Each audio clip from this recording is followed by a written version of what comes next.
नाम है आपका? जगदीश सुतार। जगदीश जी, कहाँ से आए हैं आप? मुंबई से।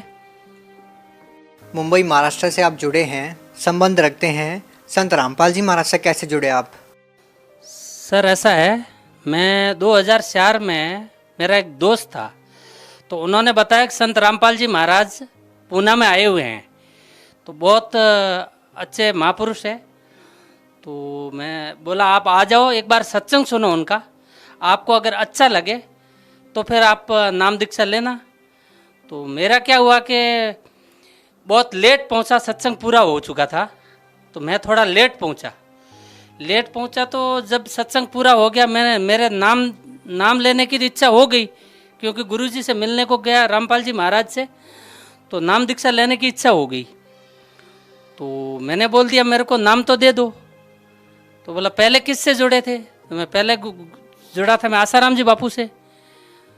तो सतगुरु रामपाल जी महाराज ने बताया कि भाई आपको ये नियम फॉलो करना पड़ेगा।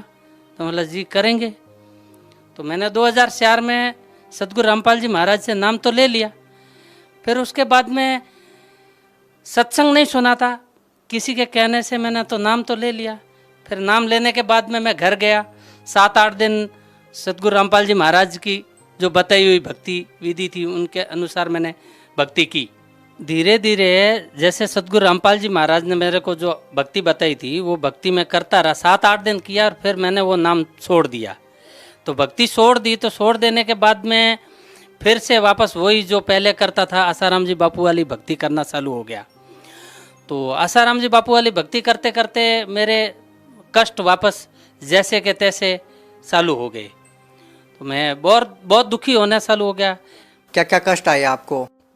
मेरे अंदर प्रेत बाधा आ गई, मेरे में प्रेत आ गए, मेरे वाइफ में भी भूत सताने चालू हो गए, मेरे बच्चे में भी प्रेत सताने चालू हो गए। बहुत कष्टों के ऊपर कष्ट आने चालू हो गए।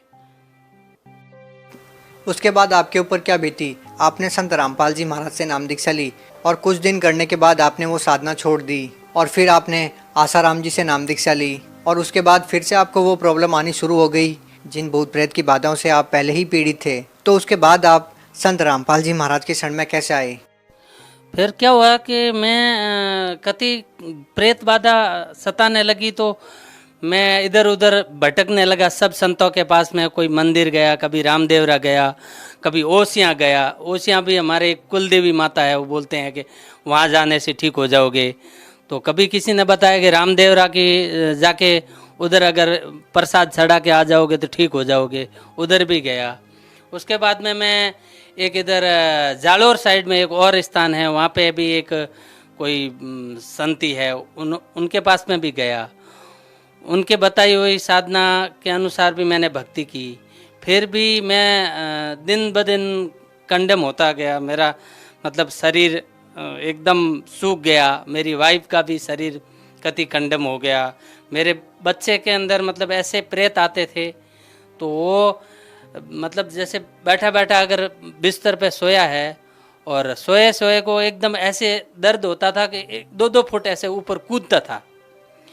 तो हम डॉक्टर के पास में गए, हमारे पास ना और कोई रास्ता भी तो नहीं था। दवाखाने जाते थे, दवाखाने दवा दिला के आते थे, फिर दवा से तो कोई असर, कुछ फर्क पड़ता ही नहीं था। घर आते ही वही कहानी चालू हो जाती थी। फिर ऐसे भटकते भटकते हमने कम से कम तो 2004 से लगा के 2011 तक बहुत धक्के खाए। इतने धक्के खाए। मुंबई में मेरा घर था, मेरा मुंबई में घर बिक गया और शरीर से मैं कति कंडम हो गया। मैं बीच में मेरे को प्रेत 2007 में प्रेत सताने चालू हुए, तो मेरे को घर तक जाने के लिए मैं कैसे गया मेरे को खुद को पता भी नहीं है। और मैं जाते जाते एकदम मतलब जैसे शरीर शांत होता वैसा शरीर शांत हो गया। घर वालों ने सोच लिया था कि अभी इनकी अंतिम ये आखिरी सीढ़ी है। सब इधर उधर जा जू के थक चुके थे। फिर हम लोगों ने सोचा कि अभी क्या करें, विचार ही कर रहे थे। अच्छा, 2004 में जब 2007 में मेरे को तकलीफ हुई, तो 2007 के बाद में 4-5 साल मैंने भटका इधर उधर सब संतों के पास में किसी के पास में कुछ साधन दिखा नहीं, तो मेरे दोस्त ने बताया कि भाई तुम 2004 में सदगुरु रामपाल जी महाराज से जो नाम लिया था, वो अगर नाम तुम लेता है तो शायद बच सकता है। मेरे बचने की उम्मीद थी नहीं, तो उस मेरे दोस्त ने बताया कि तुम जाके अगर नाम ले लेगा तो शायद तेरी जान बच सकती है। तो मैं 2011 में जून में बच्चों की छुट्टियां हो गई थी, मैं घर आया। घर में सब मेरे माता पिता को सबको पूछ लिया कि भाई अभी मैं क्या करूं, मेरे दिन तो अभी पूरे हो चुके हैं, मैं कति कंडम हो चुका हूं, मेरे को अभी जाना है तो कहाँ जाना है, या तो आप रास्ता बता दो। तो बोला वहाँ जाने से क्या ठीक हो जाएगा? तो बोला ठीक नहीं हो जाएगा तो और कोई जगह है तो आप बता दो, मैं वहाँ जाके आ जाता हूँ। तो 3-4 जगह और कहीं बताया तो मैं वहाँ भी जाके आ गया। तो वहाँ जाके आया तो उधर से भी कोई आराम आया नहीं, तो आराम आया नहीं। मैं बोला मैं तो अभी सदगुरु रामपाल जी महाराज जी के ही शरण में जाऊँगा, वही अभी जो करेंगे मेरा वही करेंगे। तो 13 जून 2011 में मैं सदगुरु रामपाल जी महाराज जी के आश्रम में पहुंचा। वहाँ पहुंचने के बाद में मेरे को अंदर आश्रम के अंदर जाते ही मेरे को राहत महसूस हो गई कि मेरे को अभी ये यहाँ कुछ मेरा अपना भगवान है, ऐसा महसूस होना चालू हो गया। तो मैं 13 जून 2011 में मैंने सदगुरु रामपाल जी महाराज से नाम लिया। नाम दीक्षा लेते ही मेरे शरीर के अंदर एकदम मतलब प्रेत जितने भी कष्ट थे एकदम शांत हो गए। सर, हमने हजारों लोगों के इंटरव्यू लिए हैं, आप पहले ऐसे शख्स हैं जिन्होंने संत रामपाल जी महाराज से नाम दीक्षा ली। नाम दीक्षा लेने के बाद आपने नाम दीक्षा छोड़ दी, उसके बाद आप हिंदुस्तान के सभी धर्मगुरुओं के पास आप गए और 7 साल के बाद फिर आप संत रामपाल जी महाराज की शरण में आए और अपने सभी कष्टों का निवारण करवाया। सर, आज आपको कितने साल हो गए संत रामपाल जी महाराज से जुड़े हुए हैं? क्या आपको अभी भी लगता है कि किसी और दूसरे संत के पास आपको जाना पड़ेगा?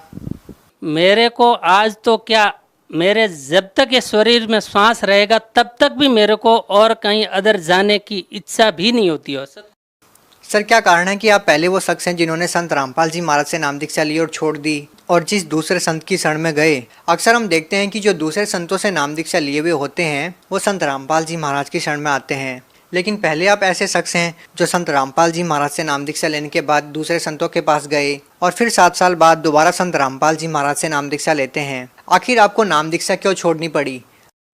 जी, ऐसा है, जो मैंने जो सदगुरु रामपाल जी महाराज जी का सत्संग नहीं सुना था, मेरे दोस्त ने बताया था कि तुम आ जा और नाम ले ले, तो मैंने किसी के कहने पे चला गया था।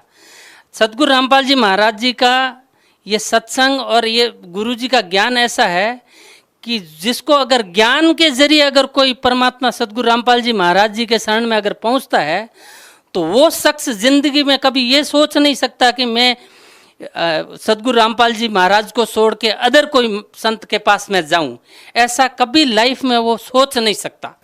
सर, जैसे कि आपने बताया कि आपके पूरे परिवार को प्रेत बाधा थी, आपको बहुत सारी परेशानियां थी, लेकिन बहुत सारे संत रामपाल जी महाराज के अनुयायी कहते हैं कि जब से हम संत रामपाल जी महाराज की शरण में गए तो उनका नशा छूट गया। क्या आप पहले कोई नशा करते थे? ऐसे तो सदगुरु रामपाल जी महाराज जी की पहले से ही दया ही रही है, मैंने नशा कोई जीवन में किया नहीं था, फिर भी ये मन रुक नहीं रहा था।